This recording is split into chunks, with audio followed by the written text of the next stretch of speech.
with. All right, let's do it. So let's get the chowder started. Perfect. So we tell people in the restaurant this is proper clam chowder, the way clam chowder is supposed to be. I don't know when it became the wallpaper paste that most people expect it to be.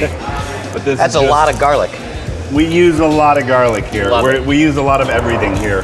We like our flavor to be where you'd expect it to be, and then 10 steps beyond that. So, garlic, shallots, bacon. That's our bacon that we make here in-house. You make it in-house? We do. You cure your own bacon? We cure all our own meats, yeah. Yeah, we make our own ham, beef tongue pastrami, rosemary ham, smoke our own turkey, make our own bacon, pancetta. So you did the bacon, and then you put on?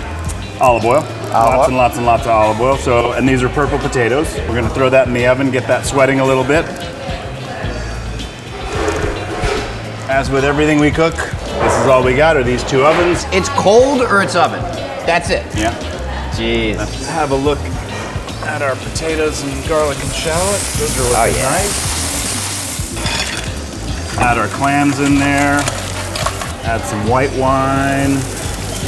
This is our Parmesan broth. So we go through about 2 80-pound wheels of Grana Padano Parmesan a week. And we save all the rinds, and we take a big pot of water and we put shallots and potato and all the Parmesan rinds, and we boil that, and we make essentially a stock and a bit of heavy cream. So white wine, parm broth, and heavy cream go into there.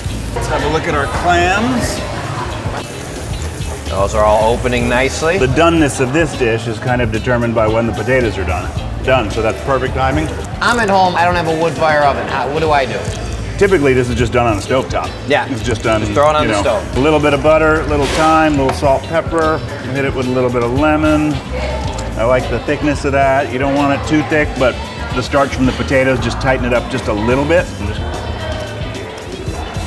Look at that. The toasted garlicky breadcrumb over the top, just for texture. There you go. All right. Let's check out those clams. Oh, that's chowder like I've never seen before. That's truth. That stock, it's got to be the Parmesan rind. That has to be what that is, because it's just so, it's so deep. There's so many layers going on, you don't even know where to start with it. It's not too thick, it's not too soupy. Yeah. The salt content of his clams and oysters is a bit higher, because they're actually on the ocean coast. So I didn't add any salt to this. There's no salt in There's no salt in that. It's all natural salt from the clams themselves. Unreal. Yeah. Awesome. This is fantastic. The clams go great with a lightly oaked Chardonnay for a couple reasons. The creaminess of the dish goes great with the slight creaminess of the Chardonnay, while the acid in the Chardonnay cuts through that richness. Finally, a full-bodied dish with a full-bodied wine makes for a great pairing.